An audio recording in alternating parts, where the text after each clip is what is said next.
طبقہ ایسا بھی ہے شیعہ میں جنہوں نے کیا کر دیا، صحابہ کچھ نہیں، ہمارے اسلاف جو بنیادی طور پر ہمارے سلف ہیں صحابہ، ان کی شخصیت کو مجروح قرار دے دیا، اور آج کل ایک پھیٹے والا بھی کر رہا ہے کام۔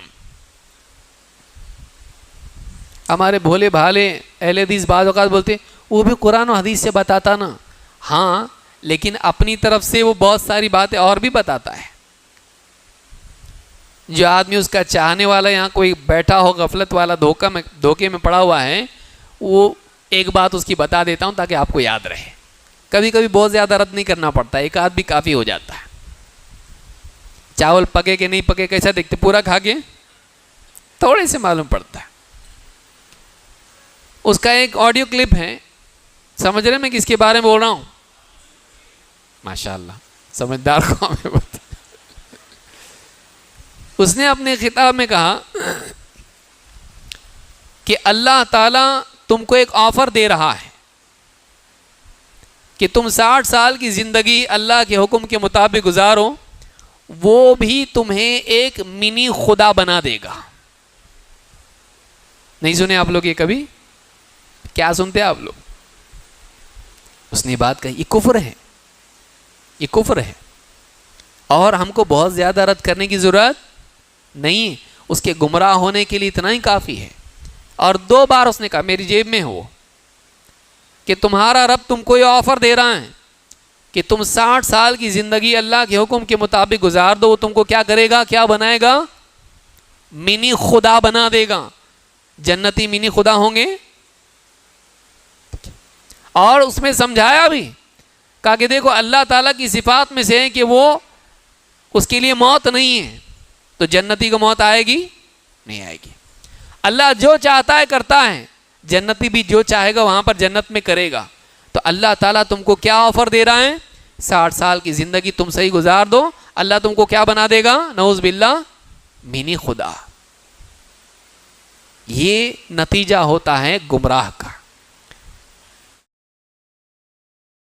کہ ایک خدا جو ساری قدرتوں کا مالک ہے اور وہ اکیلا اور یکتا ہے، بے شک وہ آپ کو یہ آفر دیتا ہے کہ صرف یہ 60 سال کی زندگی مجھے دے دو تو میں ایک منی خدا بنا دوں گا۔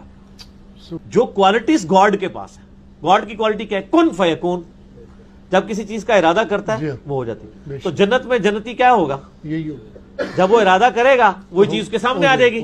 اچھا، خدا کی کوالٹی اسے موت کبھی نہیں آنی، بے شک جنتی کو آئے گی۔ مسلم شریف میں حدیث ہے جنتیوں کو موت نہیں آئے گی، بوڑھے نہیں ہوں گے، 30 سال کے جوان رہیں گے، بیماری نہیں آئے گی، کوئی مشکل نہیں آئے گی، اور سب سے بڑھ کر اللہ ان سے کبھی ناراض نہیں ہوگا۔ سبحان اللہ۔ جنت میں کوئی کام ایسا نہیں ہے جس سے اللہ ناراض ہو جائے۔ ادھر تو ٹینشن ہی رہتی ہے پتہ نہیں یہ جائز ہے یہ ناجائز ہے۔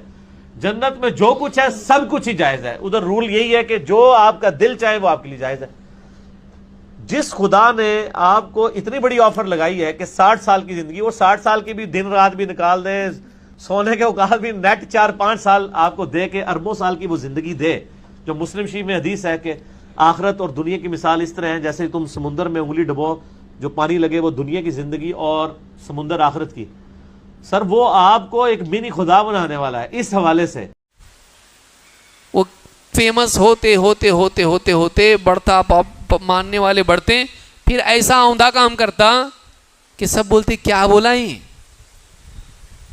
یہ کفریہ جملہ ہے کہ کوئی آدمی کہے منی خدا کا تصور مشرکین میں تھا، وہ بھی تو الہہ مانتے تھے نا، اللہ کو معبود مانتے تھے کہ نہیں مشرکین؟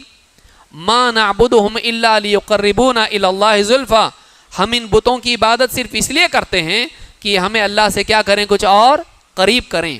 اللہ کو معبود مانتے تھے، اور اپنے جھوٹے معبود لات اور عزا اور منات اور اس طرح کے جتنے بھی تھے ان کو بھی کیا مانتے تھے؟ معبود مانتے تھے کہ نہیں؟ بڑا معبود کس کو مانتے تھے؟ اللہ کو۔ کیا چھوٹا مانتے تھے؟ بڑا معبود کس کو مانتے تھے؟ اللہ کو۔ اور چھوٹے معبود کس کو مانتے تھے؟ اپنے بتوں کو۔ وہ منی گاڈ تھے اور اللہ تعالیٰ بڑا گاڈ تھا۔ کس کا عقیدہ تھا یہ؟ مشرکین کا۔ یہی اس کا بھی عقیدہ ہے کہ جنتی کیا ہوں گے؟ سب کے سب کیا ہوں گے؟ منی گاڈ۔ اللہ پر جھوٹ ہے یہ، قرآن میں کہیں نہیں ہے کہ میں تمہیں کیا بناؤں گا؟ منی خدا بناؤں گا، نہ حدیث میں ہے۔ تو اگر سلف کا منہج نہ ہو، قرآن و سنت کے سمجھنے میں آدمی ان کی توجیحات کا، ان کی باتوں کا، ان کے فہم کا پابند نہ ہو، آدمی اتنا بڑا بلنڈر کر سکتا ہے، اتنی بڑی غلطی کر سکتا ہے۔ تو ایک طبقہ وہ ہے شیعہ ہیں، اور شیعہ کے ہم نوا جیسے یہ پھیٹے والے ہیں، جن کا مقصد کیا ہے؟ صحابہ کے اعتماد کو ختم کریں۔ صحابہ کا اعتماد اگر ختم ہو جائے، صحابہ پر بھروسہ نہ رہے مسلمان کا، پھر کیا قرآن پہ بھروسہ کرے گا اور کیا حدیث پہ بھروسہ کرے گا؟ کیوں؟ اس لیے کہ قرآن کس نے پہنچایا؟ صحابہ نے۔ حدیث کس نے پہنچائی؟ صحابہ نے۔ اگر وہی قابل اعتماد نہیں تھے، معلوم نہیں ان میں کون منافق تھا، کوئی بولنے لگے اگر ایسا، تو ہم کیا بھروسہ کریں گے قرآن اور حدیث پر؟ تو جو لوگ گمراہ ہیں وہ یہ کرتے ہیں کہ صحابہ کا اعتماد ختم کرتے ہیں۔ سلف کے منہج کی پیروی کو لازم سمجھنے کا مطلب یہ ہے کہ ہم اپنے آپ صحابہ کو لازم پکڑ کے چلیں گے، ان کے احترام کو باقی رکھیں گے اور ان کی تعلیمات کو محفوظ رکھیں گے، نہیں تو نصوص ختم ہو جائیں گے کہ اس آیت پر کیسے عمل کیا جائے، اس حدیث پر کیسے عمل کیا جائے، اس کا مطلب ہی ختم ہو جائے گا۔